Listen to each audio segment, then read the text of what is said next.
नमस्कार साथियों, आज हम बात करेंगे फैब्रिक श्रिंकेज क्यों होता है, उसका मेन रीजन क्या है फैब्रिक श्रिंकेज का, और बोवन और नीड्स के फैब्रिक में क्या श्रिंकेज का क्या स्टैंडर्ड होता है। इसको बड़े ध्यान से सुनना आप, और मैंने जो बनाया हुआ है कैटेगरी वाइज फैब्रिक श्रिंकेज की, वो मैं लास्ट में अटैच कर दूंगा, उसको आप अच्छी तरह से देख लेना, काफी हेल्प मिलेगी। तो साथियों, सबसे पहले तो हम जानने की कोशिश करेंगे कि फैब्रिक श्रिंकेज के मुख्य कारण क्या होते हैं, क्यों फैब्रिक श्रिंक करता है। तो पहला जो मेन कारण है साथियों, फाइबर की क्वालिटी, यानी कि फाइबर जो मैं पहले बता चुका हूं कि फाइबर से धागा बनता है, धागे से फैब्रिक बुनता है और फैब्रिक से गारमेंट बनता है। तो जो फाइबर मैंने समझाया था आपको कि फाइबर दो प्रकार के होते हैं, तो नेचुरल फाइबर, एक आर्टिफिशियल फाइबर। तो नेचुरल फाइबर हो या आर्टिफिशियल फाइबर हो, फाइबर की क्वालिटी मुख्य कारण होती है श्रिंकेज के लिए।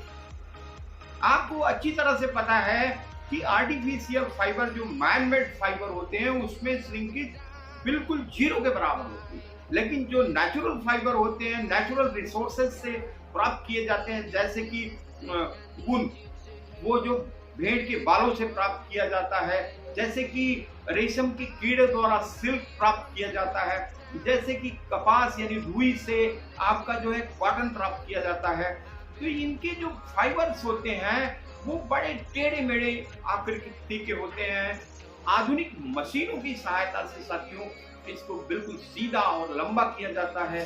जब यह पानी में पड़ते हैं तो ये अपने नेचुरल अवस्था में बदलने की कोशिश करते हैं, जिसके कारण वो फाइबर श्रिंक होता है और उसी को हम श्रिंकेज कहते हैं। तो मेन कारण फाइबर की क्वालिटी। दूसरा कारण जो होता है साथियों, हीट एंड मॉइस्चर, जिसके बारे में आपको मैंने बता चुका हूं कि पानी में, हवा में पानी की मात्रा जितनी अधिक होगी उतना ही मॉइस्चर अधिक पाया जाएगा, जो कि फैब्रिक के निर्माण में बहुत ज्यादा बाधा उत्पन्न करता है। उसके कारण भी आपका फैब्रिक श्रिंक कर सकता है। हीट यानी बहुत अधिक गर्मी या बहुत ज्यादा गर्म वहां का माहौल, वो भी फैब्रिक के निर्माण में काफी श्रिंकेज को बढ़ावा देता है। तो आगे बढ़ते हैं साथियों, और क्या कारण हो सकते हैं इसके।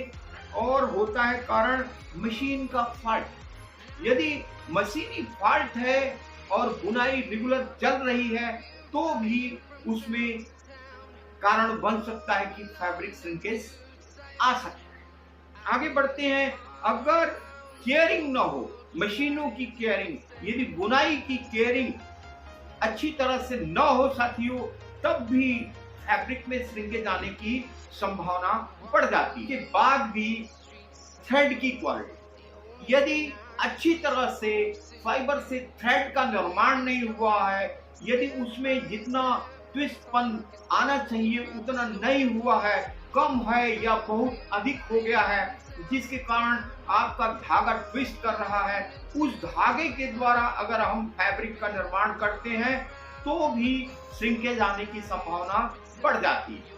तो साथियों, सबसे बड़ा जो मेन रीजन है वो मैंने आपको 5 कारण समझा दिए हैं। इसके बाद हम स्टैंडर्ड की बात करते हैं कि नीड्स में कितना स्टैंडर्ड होना चाहिए और बोवन में कितना स्टैंडर्ड होना चाहिए श्रिंकेज का।